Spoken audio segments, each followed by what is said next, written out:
కర్మఫలం పోవడానికి ఓ పరిష్కార మంత్రం ఉంది. అది మీకు తెలుసా? ఏ జన్మలో చేసిన పాపమో ఈ జన్మలో ఇలా అనుభవిస్తున్నాం అని ఎప్పుడైనా అనుకున్నారా?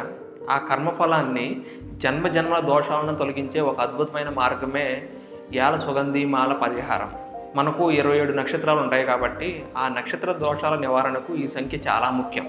మొదట ఈ యాలకులను 10 సెకండ్ల పాటు నీటిలో ఉంచి ఆపై తడి పసుపుతో బాగా రుద్దాలి.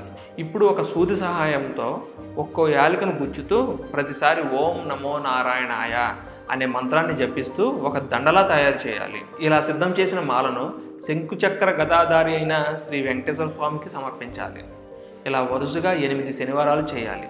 ప్రతి శనివారం కొత్త మాల వేసి పాత మాలను భక్తితో దాచిపెట్టాలి. 8 వారాలు పూర్తయ్యాక ఆ 8 మాలలను ఏదైనా దేవాలయంలో జరిగే హోమంలో అర్పించాలి. ఇలా భక్తితో చేస్తే మీ జన్మజన్మల పాపాలు కరిగిపోయి జీవితంలో శాంతి సౌఖ్యం లభిస్తాయి. ఈ సమాచారం మీకు నచ్చితే ఖచ్చితంగా లైక్ చేసి మరిన్ని ఆధ్యాత్మిక విషయాల కోసం ఛానల్ సబ్స్క్రైబ్ చేసుకోండి.